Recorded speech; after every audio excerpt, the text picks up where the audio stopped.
प्यारे बच्चों, एक बार फिर आपका स्वागत है और चैप्टर फर्स्ट एनसीईआरटी क्लास 7 में आपको ये मेरा तीसरा वीडियो होगा और शायद ये आखिरी वीडियो होगा इस चैप्टर का। और इसमें मैं आपको बताऊंगा रीजन एंड एम्पायर के बारे में। जिस समय मेडिवल इंडिया में जो 700 से 1750 एडी के बीच में जो समय था, उसमें जो एम्पायर डिफरेंट रीजन्स में डिवाइडेड था। उसमें बहुत से स्टेट थे, चोला, तुगलक, मुगल्स, और ये मेन थे। जिसमें मुगल्स का लगभग बहुत बड़ा क्षेत्र था, जिसमें बहुत क्षेत्र थे। और एक उदाहरण आपकी पुस्तक में दिया हुआ है, एक संस्कृत प्रशस्ति है। प्रशस्ति मीन्स ए प्रेज, जिसके बारे में हम लोग कुछ अच्छी बातें कहते हैं, उसको प्रशस्ति कहते हैं। उसमें गियासुद्दीन बलबन, जिसने 1266 से 1287 तक रूल किया, 1266 to 1287, उसने एक वास्ट एम्पायर था जो लगभग नॉर्थ इंडिया में छाया हुआ था। ईस्ट में गौड़ा, बंगाल से लेके वेस्ट के अफगानिस्तान में गजनी या गजाना तक, और दक्षिणी में साउथ इंडिया में द्रविड़ तक जिसका राज्य था। तो उसको हम लोग डिफरेंट रीजन्स में गौड़, आंध्र, केरल, कर्नाटक, महाराष्ट्र, गुजरात में इनको हम लोग डिवाइड कर सकते हैं, जिनके पास एक अपनी आर्मी थी। और हिस्टोरियंस जो हैं वो इनको एक अलग प्रोविंस या अलग रीजन्स मानते हैं।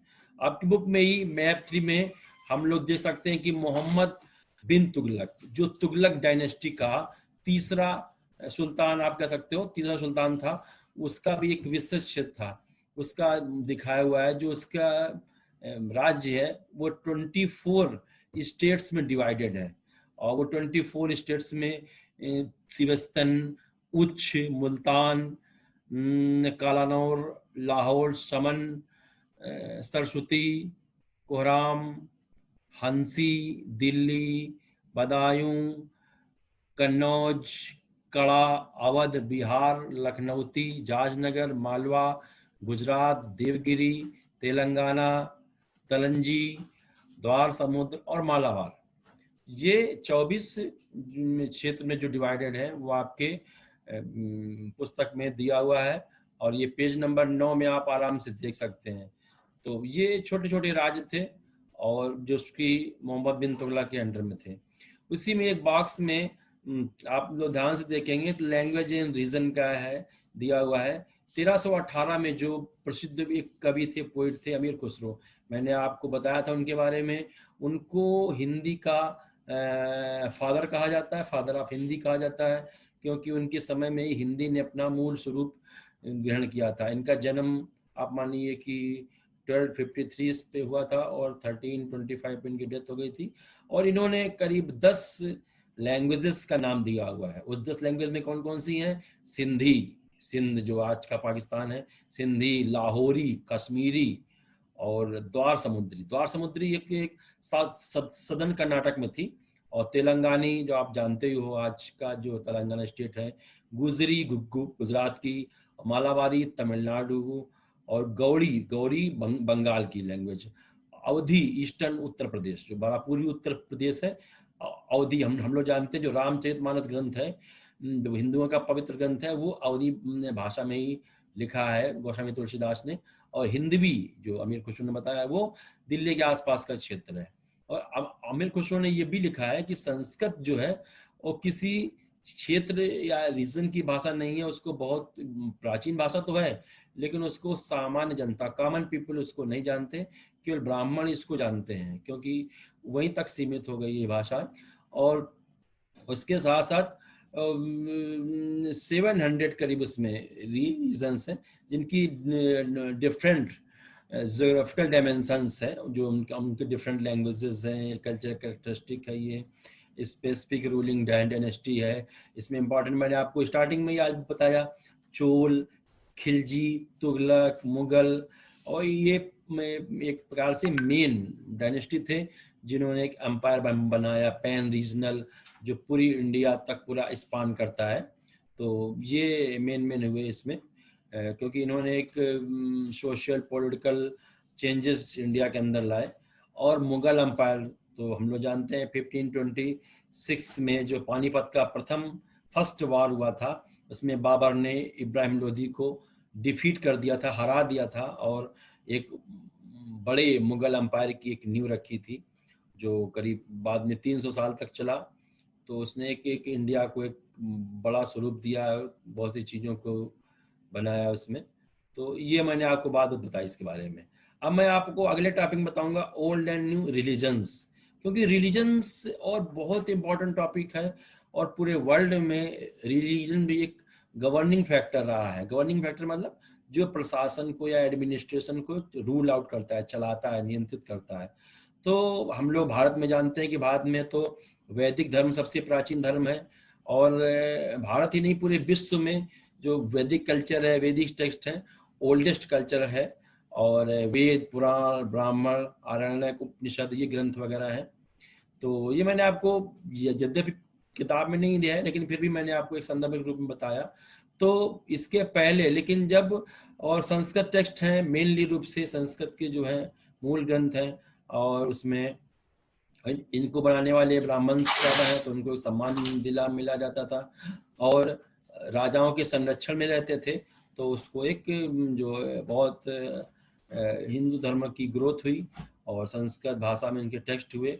इसमें एक चीज और आती है जो मेजर डेवलपमेंट्स हुआ, कि विदेशी आक्रमणकारियों के पश्चात, तुर्क मुगल के आने के पश्चात, जब हिंदू जनता अपने आप को असहाय महसूस करने लगी, और ब्राह्मण भी उतना गरीब जनता के बचाव में नहीं कुछ कर सकते, तो आइडिया भक्ति आया, भक्ति का आंदोलन। भक्ति का आंदोलन ऐसा था कि उस समय एकदम से लोग उठ खड़े हुए थे। हालांकि भक्ति आंदोलन दक्षिण से शुरू हुआ था, सदर्न इंडिया से, लेकिन वो नॉर्दर्न इंडिया में आ गया। सूर, कबीर, तुलसी, रामानुज, रामानंदाचार्य, तुकाराम, एकदास, समर्थ गुरु रामदास, इतने संत कवि आ गए कि उन्होंने हिंदू सनातन जनता को ब्राह्मण पुजारी के बगैर सीधे भगवान से जोड़ दिया, पर्सनल डायटीज से। इसमें बीच में की कोई मतलब नहीं, कोई भी रिचुअल्स माने कर्मकांड की कोई जरूरत नहीं, सीधे भक्ति। हरि का भजय सो हरि का होई। तो एक प्रकार से एक नई कॉन्सेप्ट आ गई भक्ति आंदोलन की, ये भी इस दौरान डेवलप हुई। उधर हम लोग क्या करते हैं, जो ये मुस्लिम्स जो आक्रमणकारियों के साथ जो आए थे, मर्चेंट और माइग्रेंट्स, वो अपने साथ कुरान की टीचिंग्स लेके आए। तो कुरान के बारे में आप सब लोगों ने नाम तो सुना ही होगा। उनके अनुसार अल्लाह जो होता है, वो अल्लाह सुप्रीम गॉड है, जो कि अपने मानने वालों को, मतलब जो उनमें विश्वास करते हैं, हु बिलीव इन अल्लाह, तो उसको लिए वो लव, मर्सी और ब्यूटी उनको देता है।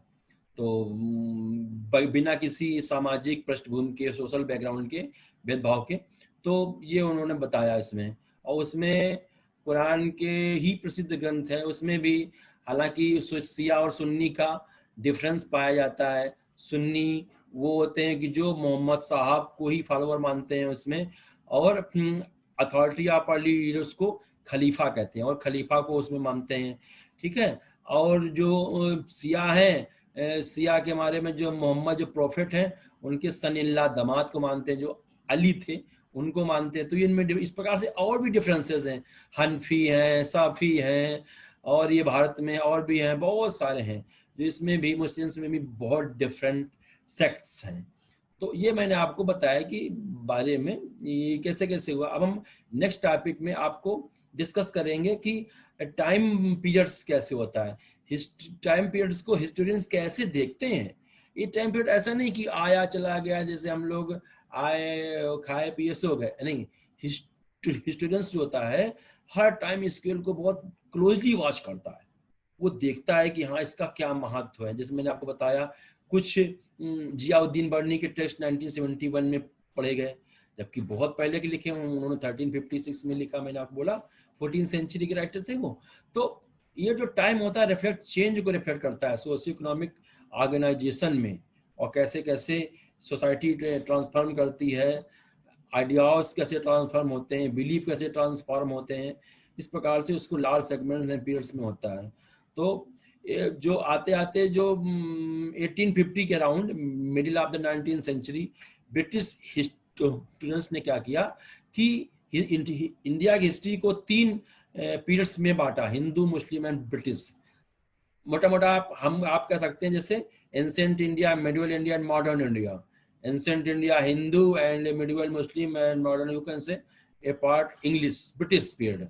ठीक है, तो ये एक प्रकार से उन्होंने डिवाइड किया। आज भी कुछ हिस्टोरियंस उसी में बिलीव करते हैं, इसी प्रकार से उसको डिवाइड करते हैं। जबकि हम लोग पहले जानते हैं कि प्राचीन जो आदि मानव क्या था, हंटर गैदरर्स था, फिर अर्ली फार्मर्स बने, खेती शुरू किया, फिर लोगों ने कस्बों में और गाँव में रहना शुरू किया, फिर छोटे छोटे एम्पायर बने, किंगडम बने, फिर ये धीरे धीरे से फिर ये एंशिएंट इंडिया बना, फिर मेडिवल बना, फिर मेडिवल से मॉडर्न। अब मॉडर्न क्या होता है? मॉडर्न वास्तव में कुछ नहीं है। मॉडर्न क्या है कि हमारे जो मेच्योर आइडियाज हैं, मटेरियल प्रोग्रेस और इंटेलेक्चुअल एडवांसमेंट, तो इसको मॉडर्न हिस्ट्री में या मॉडर्निटी से आप कह सकते हो।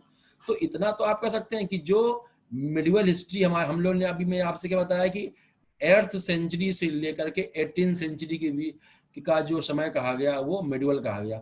तो अब देखिए जो 8th सेंचुरी में जो इंडिया होगा या 10th में होगा वो 16th और 18th तक आते आते बहुत चेंज हो गया होगा।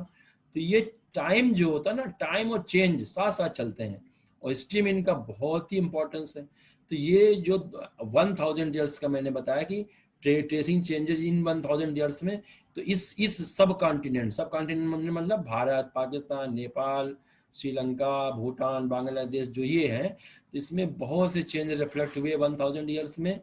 और जब हम इसको कंपेयर करेंगे पुरानी हिस्ट्री से और करंट हिस्ट्री से, तो हमको बहुत चेंजेस मिलेंगे। तो और इन सब बातों को डिटेल में हम आगे चैप्टर नंबर 2, 3, 4 एटसेट्रा वगैरह में पढ़ेंगे। इन्हीं सी बातों को एलोबरेट किया गया है और आपका चैप्टर फर्स्ट यहाँ से समाप्त होता है। और मुझे उम्मीद है आपको चैप्टर फर्स्ट की इन तीनों वीडियो को मिला करके आपको एक अच्छा सा ग्लिम्स मिलेगा क्लास 7 की हिस्ट्री के बारे में। सभी बच्चों को थैंक यू, धन्यवाद। जय श्री राम, वंदे मातरम, भारत माता की जय।